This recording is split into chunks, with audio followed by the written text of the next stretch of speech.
प्रिय मित्रों, मैं राजेश यादव ग्लोबल कोचिंग जौनपुर की तरफ से आपका तहे दिल से हार्दिक स्वागत करते हैं। जैसा कि आप जानते हैं, इस समय हिंदी की अलंकार टॉपिक को लेकर आया हूं। जो भी मित्र हमारी पिछली वीडियो को नहीं देखे हैं, कृपया नीचे दिए गए लिंक पर क्लिक करके देख सकते हैं। हाँ, यदि आप हमारे चैनल पर नए हैं तो कृपया लाइक करिए, शेयर कीजिए और सब्सक्राइब करना ना भूलें। अब आते हैं अपने टॉपिक अलंकार पे। अलंकार की टॉपिक को मैं पिछली वीडियो को दे चुका हूँ। अलंकार होता क्या है, अलंकार के साथ साथ शब्द अलंकारों की मैं व्याख्या कर चुका हूँ। दूसरे वीडियो में अर्थालंकार दिया था। अर्थालंकार के बाद अर्थालंकार के भेद, उपमा और रूपक की व्याख्या मैं कर चुका हूँ। अब आता हूँ तीसरा अलंकार आता है उत्प्रेक्षा। उत्प्रेक्षा होता क्या है? उत्प्रेक्षा अलंकार जहां उपमेय में उपमान की संभावना बताई जाए वहां उत्प्रेक्षा अलंकार होता है। जहां उपमेय में उपमान की संभावना बताई जाए वहां उत्प्रेक्षा अलंकार होता है।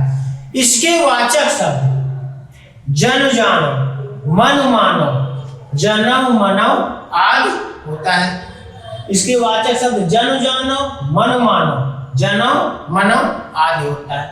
जैसे शोभत ओढ़े पीठ पट श्याम सलोने गात, मनव नीलमणि शैल पर आता पर्यो प्रभात। यहाँ पे कृष्ण जी अबले पीले वस्त्रों को धारण करते हैं तो मानो ऐसा प्रतीत होता है कि जैसे प्रातः काल नीलमय पर्वत पर सूर्य की किरणें अपनी पीलिमा अर्थात अपने सूर्य के प्रकाश को बिखेर रहे हैं, उसी तरह से कृष्ण जी अपने वस्त्रों पीले वस्त्रों को धारण करते हैं तो ऐसा प्रतीत होता है जैसे कि स्वयं सूर्य उपस्थित होकर नीलमय पर्वत पर विराजमान हो रहा है। और मानव शब्द उपमेय, जहां उपमेय में उपमान की संभावना, मानव शब्द द्वारा उपमेय व उपमान में संभावना दर्शाई है।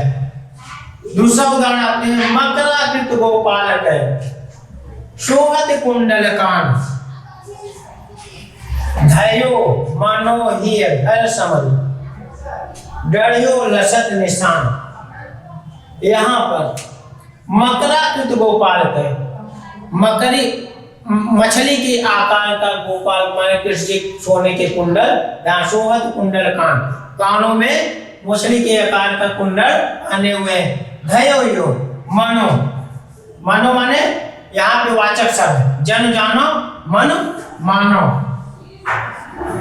मनो ही सब डवरी लसत, मानो ऐसा प्रतीत हो रहा है जैसे हृदय रूपी देश अर्थात कामदेव स्वयं उपस्थित होकर विचलित कर रहे हैं, या देवड़ी लसत ऐसा जैसे कामदेव स्वयं देवड़ी लसत लेना। यहाँ पे मानव शब्द द्वारा उपमेय व उपमान की व्याख्या की गई है। अब आते हैं अर्थालंकार का अगला अलंकार विभावना अलंकार।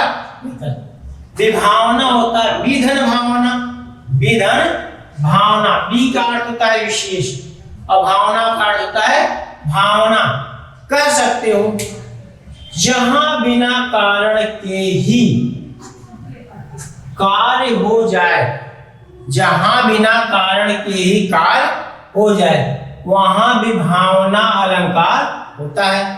जहां बिना कारण के ही कार्य हो जाए वहां विभावना अलंकार होता है। जैसे बिनु पग चले सुने बिनु काना, बिनु पग चले सुने बिनु काना, कर बिनु कर्म करे विधि नाना, आनन रहित सकल रस भोगी, बिनु वाणी वक्ता बड़ जोगी। बिनु पग, फिर से मिला लीजिए, बिनु पग चले सुने बिनु काना, कर बिनु कर्म करे विधि नाना, आनन रहित सकल रस भोगी, बिनु वाणी वक्ता बड़ जोगी। बिनु पग चले, कह सकते हो तुलसीदास की पंक्ति है, बिनु पग चले बिना पैर का चलना, बिनु पग चले सुने बिनु काना, बिना कान के सुनना, कर बिनु कर्म, हाथ नहीं है, कर बिनु कर्म करे विधि नाना, हाथ नहीं फिर भी अनेकों प्रकार के कार्य का संपादन कर रहा है। आनंद रहित सकल रस भोगी, मुंह नहीं है, आनंद रहित, आनंद माने बिना मुंह के, आनंद रहित सकल रस भोगी, बिना मुंह के सारे रसों का आनंद ले रहा है। बिनु वाणी वक्ता बड़ जोगी, बिना वाणी अर्थात गूंगा व्यक्ति फिर भी बहुत बड़ा वक्ता है। यहाँ पे कारण नहीं है, अगर हाथ पांव है तब तो चल रहा है, तब तो ठीक है, मुंह है तब तो बोल रहा है, तब तो ठीक है, लेकिन यहाँ कारण नहीं फिर भी अनेकों कार्य हो रहा है। जहां बिना कारण के ही कार्य संपादित हो जाता है वहां पे विभावना अलंकार होता है। दूसरा उदाहरण आते हैं, लाज भरी अखिया बेसी, बलि बोल कहे बिन उत्तर देने। लाज भरी अखिया बेसी, यहाँ पे सीता राम लक्ष्मण जब वन आगमन के लिए अर्थात वन के लिए जा रहे थे तो रास्ते में कुछ ग्रामीण महिलाओं ने सीता जी से पूछी कि ये कौन है जो है, तो सीता जी ने बिना लाज भरी उनके आंखों में लाज भरा बेसी अर्थात मुस्कुराई, बलि बोल कहे बिन उत्तर, बिना बोले ही संपूर्ण उत्तर दे डाली। यहाँ पे जहां कारण नहीं है फिर भी कार्य संपादित हो जाए, जहां कारण नहीं फिर भी कार्य हो जा रहा है वहां पे विभावना अलंकार है। ये भी तुलसीदास की पंक्ति है, ये भी तुलसीदास की ही पंक्ति है। अब आते हैं अर्थालंकार का अगला भेद, विशेषयोग अलंकार। विशेषयोग क्या होता है, जहां कारण के रहने पर भी कार्य संपादित न हो वहां विशेषयोग अलंकार होता है। जहां कारण के रहने पर भी कार्य संपादित न हो वहां विशेषयोग अलंकार होता है। यह विभावना अलंकार का ठीक उल्टा अलंकार होता है। जैसे फूलय फलय नवेद, यद्यपि सुधा वर्षय जलद, मूरख हृदय न चेत, यह गुर मिलय विरंच था। यहाँ पे फूलय फलय नवेद, यद्यपि सुधा, सुधा माने होता है अमृत,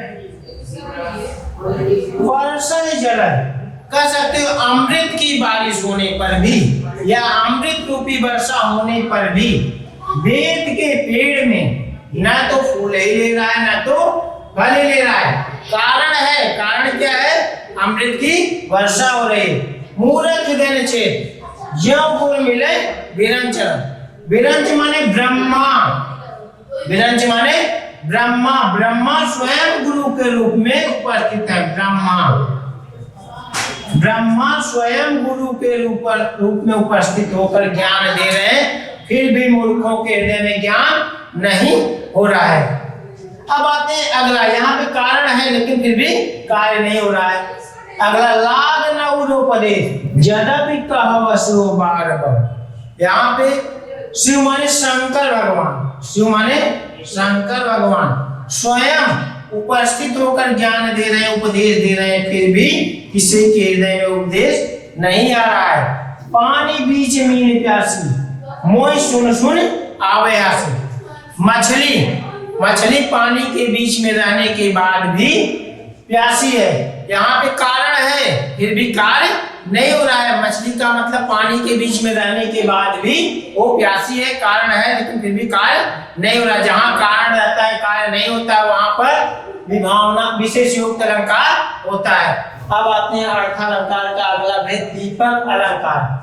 दीपक अलंकार होता क्या है, जहां एक ही कारण थे कई कार्य हो जाए वहां दीपक अलंकार होता है।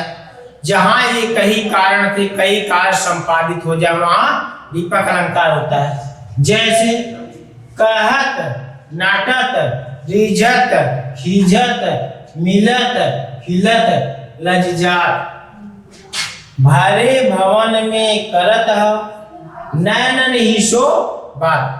यहाँ पे कृष्ण जी राधा की आंखों में देख रहे हैं, कृष्ण जी राधा की आंखों में देख रहे हैं। ये कई कारण है, नायक नायिका की आंखों में देखना बिहारी की पंक्ति है, उसमें अनेक कार्य, कहना, नटना, रिझना, खींचना, मिलना, लजाना, आदि कार्य हो रहा है। यह पीजीटी जीआरसी की में पूछा था, इसमें कितनी क्रियाएं हो रही? इसमें कुल 9 क्रियाएं हो रही। पहला क्या है? कहना, नटना, रिझना, खींचना, मिलना, लजाना, खेलना, लजाना, भरे भवन में करत और नैना निशो बात। कुल 9 क्रियाएं हो रही। इसलिए यहाँ पर जहाँ एक ही कारण से कई कार्य संपादित हो जाए वहां दीपक अलंकार होता है। इधर आप जाने विभावना। विभावना में क्या होता है? जहां कारण के न रहने पर भी कार्य संपादित हो जाए वहां विभावना अलंकार होता है। जैसे बिनु पग चले सुनय बिनु काना, कर बिनु कर्म करे विधि नाना, आनन रहित सकस भोगी, बिनु वाणी वक्ता बड़ जोगी।